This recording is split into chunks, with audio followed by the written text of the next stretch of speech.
Olá, muito bom dia. O Globo Comunidade está no ar e hoje vamos falar sobre saúde e alimentação. Hipócrates, o pai da medicina, tinha uma frase que dizia assim: que seu remédio seja seu alimento e que seu alimento seja o seu remédio. Mas por que o que a gente come é tão importante? Como ter bons hábitos alimentares ajudam mesmo a prevenir doenças?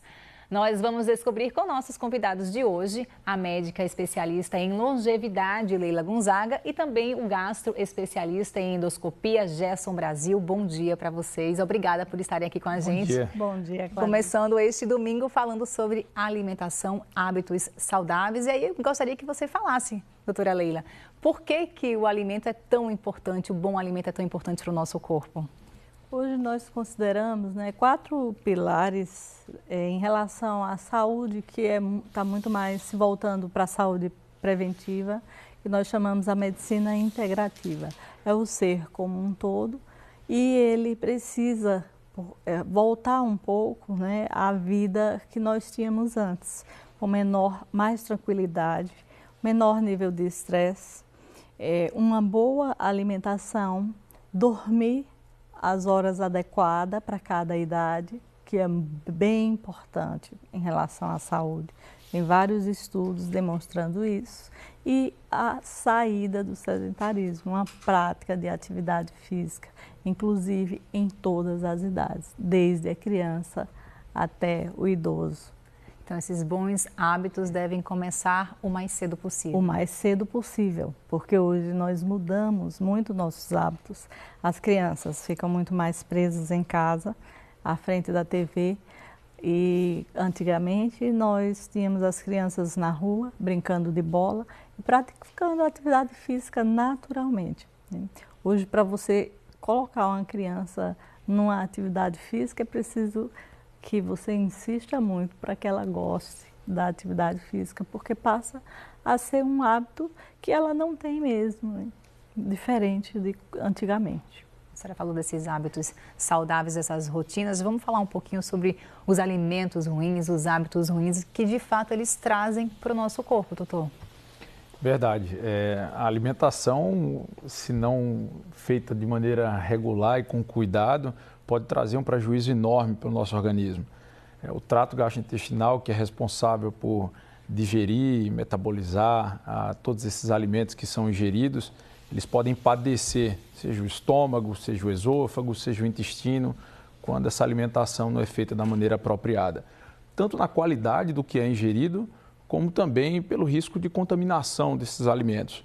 Então, não é só importante a gente ter cuidado de comer bem, mas ter a procedência boa do alimento.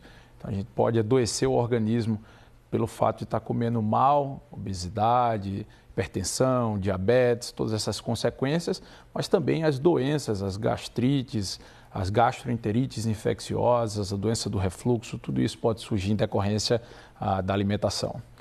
Vamos falar sobre exemplos do que é uma boa alimentação e do que é uma má alimentação. Hoje a pirâmide alimentar tem um movimento para que mude e um alimento essencial é a água. A água é considerada um alimento, porque ela ajuda a filtrar todas as toxinas que vêm do fígado e passam através do rim e são eliminadas. E aí depois vem os alimentos abaixo da terra, que são as raízes consideradas. Inhame, macaxeira. Inhame, macaxeira e outras raízes. E as acima, que são as frutas e os vegetais. Então, os melhores alimentos são os alimentos funcionais. São aqueles que causam impacto na sua saúde para proporcionar para que você não adoeça. A gente está falando um pouco de como evitar que as pessoas cheguem até o Dr. Gerson. A gente aqui está trabalhando assim, é feito um time contra, porque na verdade é a sua realidade, é tratar essas pessoas que chegam com esse problema, pessoas que já tomam refrigerante há muito tempo em excesso. Tem casos de crianças que também têm problemas de doença que vão parar no consultório médico, doutor? Sim, sim. Sem dúvidas, a melhor solução seria prevenir. Prevenir sempre com todas essas orientações, essas informações que estão sendo ditas aqui. Acontece que por uma série de fatores, nem sempre as pessoas conseguem seguir essas orientações e terminam adoecendo. O trato gastrointestinal ele termina sendo uma porta de entrada dos sintomas quando as pessoas adoecem. Então, nós conhecemos os sintomas dispépticos, popularmente conhecido como gastrite, mas que vai muito além da gastrite. Os principais sintomas são as dores abdominais na região epigástrica, a queimação nessa mesma região, na famosa boca do estômago, ou aquela queimação que pode subir atrás do peito, que é típico do refluxo, as diarreias, que podem ser prolongadas, crônicas, durar 14, 30 dias, o empachamento pós-prandial, aquela sensação de que depois que você se alimenta parece que comeu um boi, está super distendido, com a sensação de gases. Às vezes nem consegue terminar de comer, tem uma saciedade precoce, você se alimenta e antes mesmo de terminar o prato de comida já está que não consegue mais comer. Tudo isso são sintomas de que alguma coisa não está correndo bem, alguma coisa deu errado e são os sintomas mais comuns das doenças do trato gastrointestinal. Muito bem, a gente vai fazer um rápido intervalo, a gente volta já continuando sobre esse assunto e a gente vai trazer também uma receita simples para dar mais energia durante o dia. O Globo Comunidade volta no instante. Estamos de volta com o Globo Comunidade, que hoje está falando sobre alimentação. Nossos convidados são o gastroespecialista em endoscopia, Gerson Brasil, e também a médica especialista em longevidade, Leila Gonzaga. Eu volto conversando com você, doutor Gerson, falando sobre esses sintomas, né, de azia, que muitas vezes as pessoas acabam não procurando um médico, se automedicam. Alguém dá uma dica, toma não sei o que isso aí faz bem, que passa azia e acaba não procurando. Que momento que a pessoa deve procurar? Realmente é quando dá o primeiro problema ou quando isso persiste? Ter um sintoma esporádico eventual de má digestão, como uma queimação ou como uma sensação de empachamento, pode ser encarado como normal depois de algum exagero alimentar. Então, é comum aquele domingo, uma feijoada, um churrasco entre amigos, entre família. Na segunda-feira acorda um pouco empachado, com uma queimação. Isso isoladamente não dá para ser considerado como doença, nem merece uma atenção especial.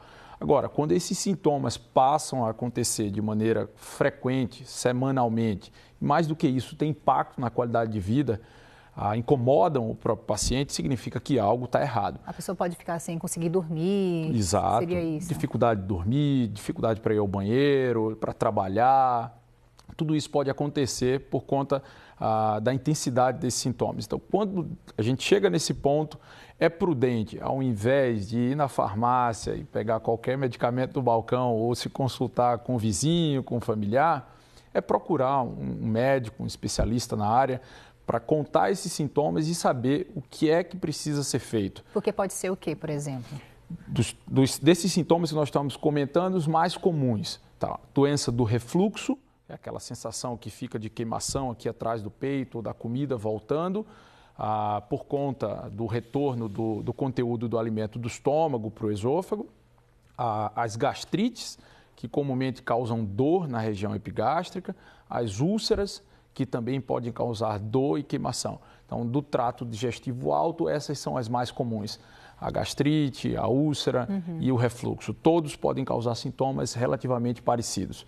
Então, quando esses sintomas surgem, é prudente investigar para a gente descartar e tratar da maneira mais apropriada. Muito bem. Doutora Leila, vamos falar um pouquinho sobre comidas boas que fazem bem para o corpo. Comida pode ser também tipo remédio para alguma doença? Sim, nós temos vários alimentos, né? Nós temos alimentos funcionais, como eu falei, que eles causam impacto no nosso organismo para que possa aumentar a imunidade. Nós temos os alimentos nutracêuticos, e podemos fazer uma mistura dessa alimentação. Hoje existem vários tipos assim, diria correntes, né? A alimentação evolutiva, que seria a alimentação paleo, sem grãos, com bastante verdura, sucos, que são chamados sucos funcionais, sucos detox, e uma outra linha é a alimentação cetogênica, que é o jejum intermitente, muito falado hoje. e já praticado desde os ancestrais. Eu estava lendo um livro interessante, né, que falando justamente em lugar de médico na cozinha, que uma determinada população, os assênios, eles já faziam essa prática, esse jejum, eles já conheciam da fisiologia. E hoje existem vários trabalhos sendo feitos, inclusive em pacientes que já têm diabetes, e que esse jejum é bem eficaz, alternado com a dieta no outro dia de uma menor caloria para o emagrecimento. Lembrando que isso tudo tem que ser acompanhado por um profissional, esse jejum intermitente, tudo isso. Então, na nossa formação, acredito que na dele também, a gente falava muito pouco sobre o alimento. E aí foi ficando cada vez mais distante do médico falar dentro do consultório sobre o alimento. E a gente está voltando a isso, né? Os próprios cardiologistas hoje, né, e é um consenso até, isso fala muito em congressos de cardiologia, sobre a alimentação mediterrânea, né, que são alimentos mais crus, são verduras, os óleos. Se pratica hoje uma cultura de que a gordura ela é ruim, e não, a gordura ela é responsável, a gordura boa, saudável, por nos dar energia. O que e não essa gordura proibida, boa? Deixa eu trazer, né, a senhora para alguns exemplos, se a gente sair na prática já anotando que são essas óleo de coco, né? Alimentos com gordura, como por exemplo o abacate, né, que tem uma gordura saudável, amêndoa, né, a castanha do Pará. Todos esses alimentos contêm gordura e não são proibidos, desde que seja tudo feito com equilíbrio. E o interessante hoje está se puxando para a linha de uma alimentação viva. É muito interessante porque são as verduras, os alimentos sem a cocção, sem aquela exagerada, sem como, por exemplo, no churrasco, aquela carne queimada excessivamente, né? Esse tipo de alimento que não é tão saudável para a gente poder aproveitar. Acho que tem que ter uma mudança também de hábito, acho que de percepção disso, né? Um trabalho que tem que começar cedo e de paladar. E de paladar. Tem que ser começado dentro de casa, porque quem leva o alimento para casa são os pais, né? A educação tem que ser não só uma educação, né, em relação à escola, em relação às próprias escolas têm que se voltar para isso também. E a gente vê um trabalho muito pequeno, e quem começou isso foi, por sinal, o Ministério da Saúde, né, proibindo determinados alimentos dentro da escola mesmo. Mas a gente vê as escolas particulares, a cantina, você olha, dá susto, só tem alimento refrigerante, coxinha, fritura, salgadinho, né? E etc. Né? E aí isso também é ruim, vai parar lá no seu consultório, fritura em excesso. É péssimo. Além dessas doenças todas que a gente já mencionou aqui, convém lembrar que boa parte desse erro alimentar termina convergindo para a obesidade. E o problema é que se tem uma visão muito romântica da obesidade, né? Acha-se que o problema da obesidade é meramente estético, quando isso vai muito além. Eu acho curioso porque se fala muito de tabagismo, do hábito de fumar, com o risco que tem desenvolvimento de câncer, notadamente o câncer de pulmão, o câncer de bexiga, mas se esquece de dizer que a obesidade, muito além do lado estético, está associado com quase todos os cânceres. Então, não pode se deixar de mencionar esse tipo de coisa.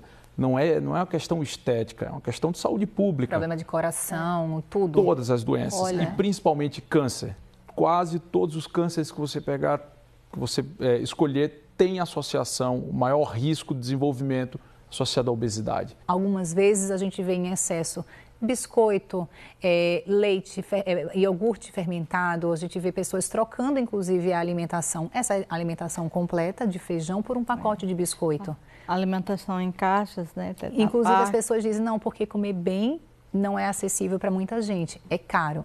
Isso é verdade? Comer bem é caro? Ao contrário. Hoje E você pode ver um pacote de biscoito chega a um preço muito maior do que você fazer uma feira, até ir para uma Ceasa mesmo, porque o tempo da gente hoje é bem reduzido, vai de 15 em 15 dias, compra para... e mantém uma conservação, porque isso também é importante, a conservação dos alimentos, das verduras, e se compra com muito menos verduras, né, e uma alimentação saudável do que a alimentação industrializada. É muito mais cara. E a receita que você pode passar para a gente, que dá energia para o corpo, deixa a gente mais animado. O que a gente pode comer para ficar mais animado pro dia? Estava dando uma olhada em algumas e eu achei uma bem interessante, que é uma vitamina de banana. Então, ao invés de ser feita com leite convencional, você pode fazer com água de coco, banana ou leite de coco e colocar as especiarias, que a gente chama, né? Que é noz moscada, gengibre, né? E isso daí vai dar uma boa energia. Então vamos fazer o seguinte, a gente vai para um rápido intervalo, daqui a pouco a gente volta com outras orientações aqui no Globo Comunidade. Até já! De volta com o Globo Comunidade, que hoje fala sobre a relação entre saúde e alimentação. Estamos com a médica especialista em longevidade, Leila Gonzaga, e também o gastroespecialista em endoscopia, Gerson Brasil. A gente está falando sobre alimentação e muita gente já fala, comer bem é comer fruta, comer verdura.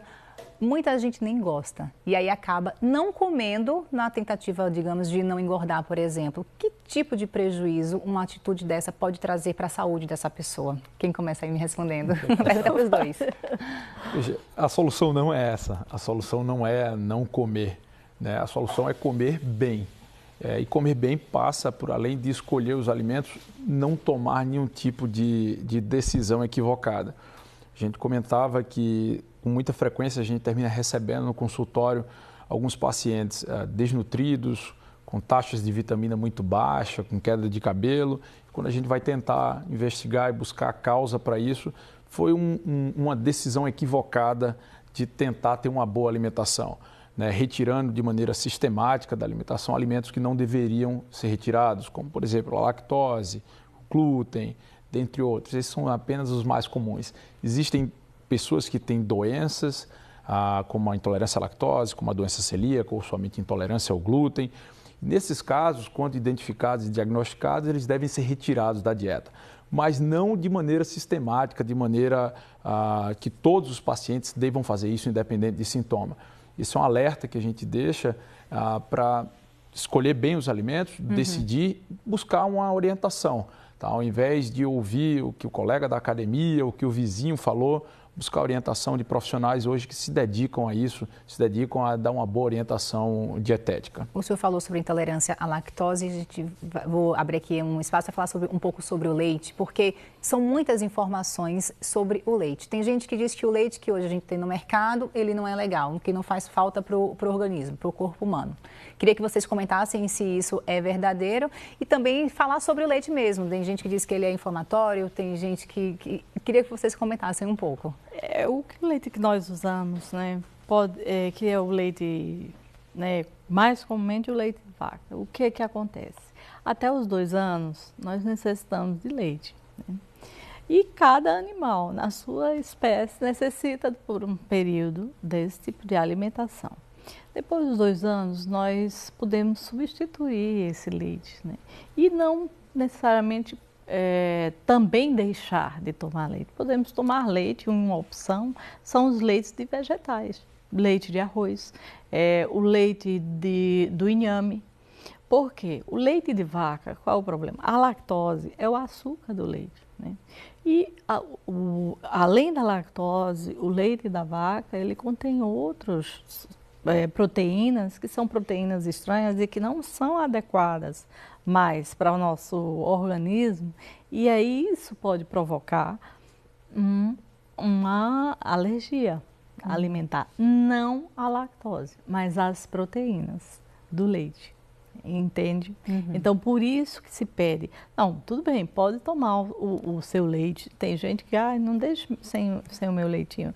Mas o quanto mais evitar o leite de vaca, e eu peço sempre para que substitua esse leite pelo leite de coco, pelo leite de inhame, pelo leite de amêndoa, pelo leite de castanha, que é bem simples de fazer em casa. E que e é excelente para o organismo. A gente falando assim sobre frutas e verduras, para quem tem problema de gastrite, azia, mesmo fruta e verdura, tudo é liberado? Existem alguns alimentos considerados saudáveis que podem fazer mal para uma pessoa que tem esse tipo de problema, doutor? Não existe uma receita única que seja proibida. O que a gente sabe é que os pacientes que sofrem de gastrite devem evitar frutas muito ácidas. Então, dá prioridade a frutas menos ácidas. E aí, tem alimentos e frutas que servem como calmantes do estômago, protegem o estômago. Por exemplo? A gente pode citar a laranja mimo, a maçã, a goiaba, o mamão, a hortelã, o chá de hortelã, o chá de alecrim, tudo isso são substâncias, chás e frutas que tendem a acalmar o estômago e auxiliam sim no tratamento da gastrite. Muito mais deletério do que determinados tipos de frutas são os alimentos, os refrigerantes, são os alimentos de conserva, esses são muito piores. Então as frutas, só tendo esse cuidado de evitar frutas muito cítricas, muito ácidas, já ajuda bastante para quem sofre de gastrite. Falou em algumas receitas de chá. Chá, inclusive, assim, as pessoas estão usando muito, fazendo muitas misturas. Queria que você comentasse aí algumas receitas de chá que ajudam a aumentar a imunidade, combater gripe aí. Sim. Hoje a indústria, né, procura muito, a farmacêutica, colocar, gripou, um comprimido de vitamina C. Então a gente pode utilizar isso na forma de alimentação. Vai ser muito melhor recebido pelo organismo e vai aumentar a imunidade. Um dos chás que eu gosto muito de ensinar e que é bom, né, é o da casca do abacaxi. Além de você aproveitar, não jogar fora, que tem muitas propriedades e vitamina C e outras mais, você coloca a casca do abacaxi, coloca a água lá, canela em pau, maçã e um pouquinho de cravo e deixa lá fervendo. É um chá que tem um cheiro maravilhoso e faz muito bem, inclusive, para o estômago e o intestino. Essa receita de chá, ela é contraindicada para alguém, para algum tipo alguém que tenha, vamos supor, pressão alta, não deve evitar? Só, por exemplo, se adicionar o gengibre, evitar em excesso, para quem tem pressão alta. É sempre importante a gente falar isso, porque o que é bom para mim pode não ser bom para você. Então, é sempre importante procurar uma orientação em relação à alimentação, aos hábitos, até para evitar que você consuma um alimento que acaba lhe fazendo mal, né? Sim, sem dúvida. Como eu disse, a gente está falando muito da qualidade dos alimentos, o que é de suma importância, mas vamos lembrar também do cuidado com a procedência do alimento. O organismo pode padecer não só da qualidade ruim do alimento, mas da contaminação, né? A título de curiosidade, uma bactéria que se adquire dessa forma, que é a principal causadora da gastrite, que é o Helicobacter pylori, ou o H. pylori, é assim que se adquire, através da alimentação, da água, de procedência duvidosa ou de procedência não conhecida. Então tem que ter muito cuidado com a procedência do alimento que se come, sobretudo os alimentos que são ingeridos na forma natural, como os peixes crus, para o sushi, né, os legumes, os vegetais. Muito bem, doutor Gerson, doutora Leila, muito obrigada pela presença de vocês aqui no Globo Comunidade. Bom dia para vocês. Bom dia. Bom dia, obrigado. E assim a gente se despede, o Globo Comunidade fica por aqui. Bom domingo para você, excelente semana.